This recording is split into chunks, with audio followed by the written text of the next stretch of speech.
quick question for you out there. Who do you think has the most stressful job in the world?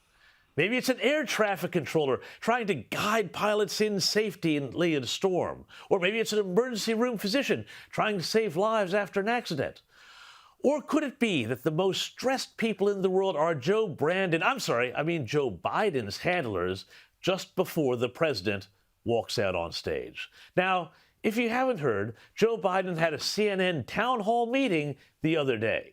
And let's put aside the incredibly Soviet nature of the Biden White House putting on an event for citizens to ask questions of the president, because this is, of course, the same White House that's been trying to label parents who dissent from critical race theory and trans ideology being taught in schools as domestic terrorists.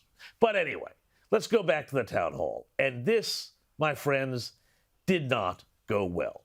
Have a look. There were plenty of forgetful moments, and host Anderson Cooper had to help Biden through any number of answers, like this one about port congestion and the unfolding supply chain disaster that is threatening to ruin Christmas.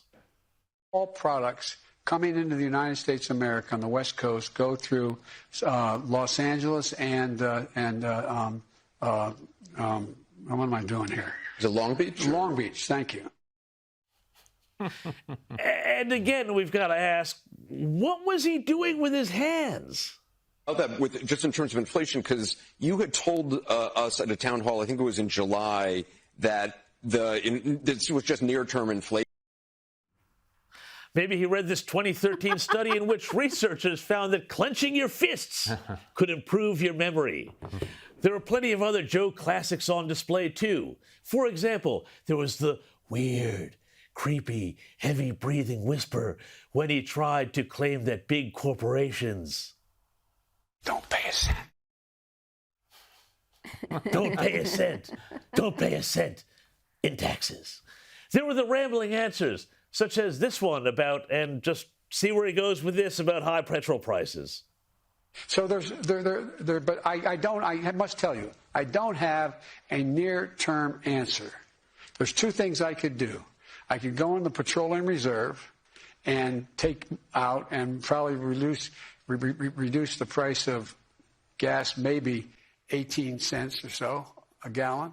It's still going to be above $3. And one of the things that I refused to have happen, because I didn't want anybody, I made a commitment, if you pass the stuff I'm talking about, not one single penny in tax would go against anybody making less than $400,000. And so if you notice, these highway bills are not paid for by gas tax. And he was wearing an onion tied to his belt because that was the fashion at the time. But anyway, prices at the pump might not be such a big deal if Biden didn't come in and wallop the oil and gas industry pretty much the first order of business after he was sworn in. But, okay, fine. Sleepy Joe also told us that he was too busy, yes, too busy to get to the southern border with Mexico, where as many as 400,000 illegal migrants are now expected to come across the border every month. Do you have plans to visit the southern border? I've been there before, and I haven't. I mean, I know it well. I guess I should go down, but the whole point of it is I haven't had a whole hell of a lot of time to get down. Yeah, hasn't had a whole hell of a lot of time doing, I don't know, looking after the thing. And, come on, man, I could go on, but it would take literally the rest of the show and all morning. Credit to Walkaway Joe Biden, I guess, for taking questions, even in such a highly scripted softball Soviet-style affair. But Americans and everybody else should be disturbed by this doddering, feeble old man running the most powerful country in the world, because what we saw there was nothing more than a propaganda exercise designed to shut down perfectly reasonable perceptions that this is an administration that is stumbling from failure to chaotic failure, and with the worst still yet to come.